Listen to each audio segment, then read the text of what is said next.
Hello guys, फेरि पनि एउटा अर्को नयाँ भिडियोमा स्वागत गर्न चाहन्छु। त्यो भिडियोमा हजुरहरूलाई एभरेस्ट बैंक लिमिटेडले विभिन्न ताममा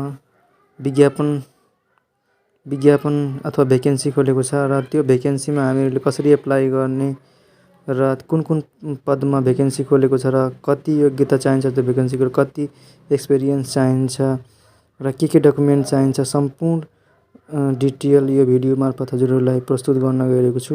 सो यो भिडियो मनपर्छ भने भिडियो लाइक गर्नुहोला, च्यानलमा नयाँ च्यानललाई सब्सक्राइब गर्नुहोला र साथमा रहेको बेल आइकन पनि अन गर्नुहोला। र साथीहरू, अब म सुरु गर्न चाहन्छु। सर्वप्रथम गुगलमा गएर यसको एभरेस्ट बैंक लेख्ने अनि एभरेस्ट बैंकको कैरियरमा जाने।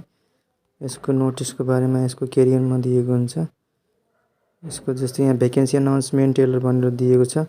यहाँ कैरियर बैंकिङ भनेर हेर्न सक्नुहुन्छ।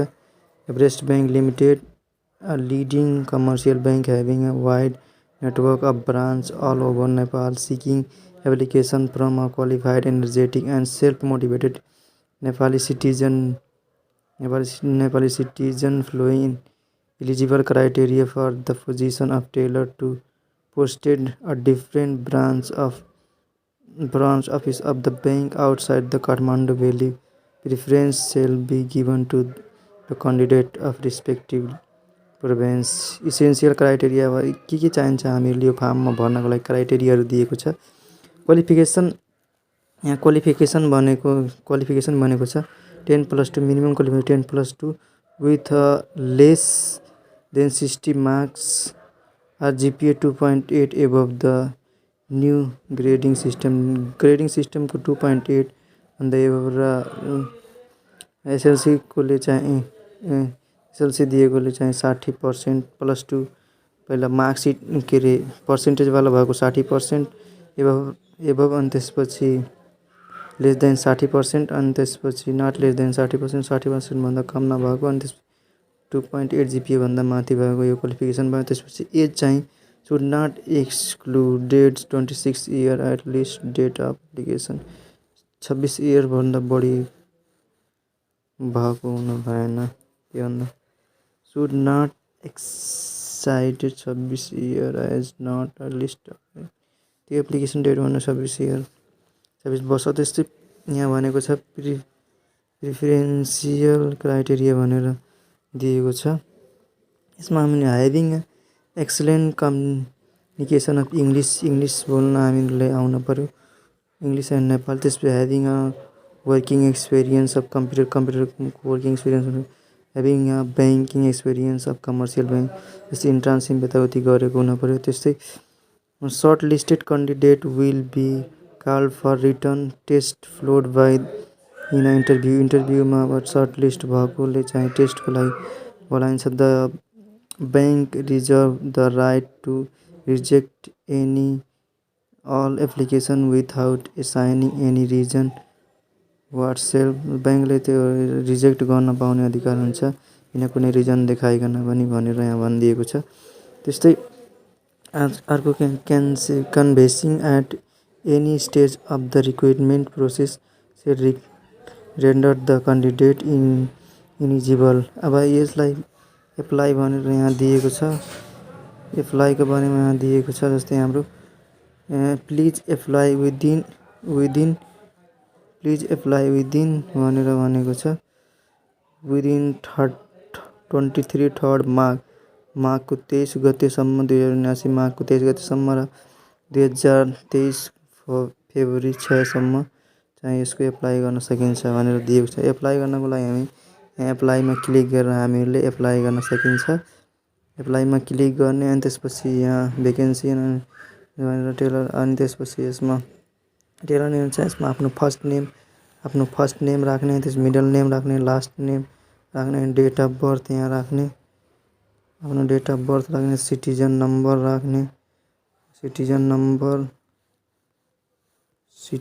नम्बर अनि त्यसपछि मेल फिमेल के हो त्यो राख्ने, मेरिटल स्टेटस कस्तो छ अनि त्यो राख्ने।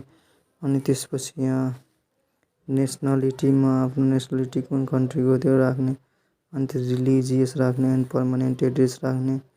यो जुन स्टार लगाएको छ यो चाहिँ पर्मानेन्ट लेख्न पर्छ, स्टार यसमा छैन यो नलेखे पनि हुन्छ। त्यसपछि आफ्नो प्रोभिन्स हो, कुन प्रोभिन्स 1 हो, डिस्ट्रिक्ट कुन हो, डिस्ट्रिक्ट राख्ने, त्यसपछि टेम्पोरेरी एड्रेस पनि राख्ने, आफ्नो टेम्पोरेरी एड्रेस, त्यसपछि ल्यान्डिङ नम्बरहरू राख्ने, अनि त्यसपछि मोबाइल नम्बर राख्ने, अनि त्यसपछि इमेल एड्रेस, आफ्नो इमेल एड्रेस, रेन्ट इमेल, अनि त्यसपछि इमिडिएट कन्ट्याक्ट पर्सन राख्ने, अनि लिडिङ मोबाइल नम्बर राख्ने, अनि त्यसपछि यहाँ अपलोड गर्न भनेको छ। अपलोड प्रोफाइल इमेज, आफ्नो प्रोफाइलको इमेज चाहिँ अपलोड गर्ने, त्यसपछि अपलोड सिटिजन, आफ्नो सिटिजनसिपको, अनि यो इमेज आफ्नो प्रोफाइल इमेज भनेको त्यो फोटो राख्दाखेरि हामीहरूले JPG, PNG and JPEG maximum 2 MB यसले एक्सेप्ट गर्छ। त्योभन्दा बढी भयो भने यसले एक्सेप्ट गर्दैन, रिजेक्ट गरिदिन्छ।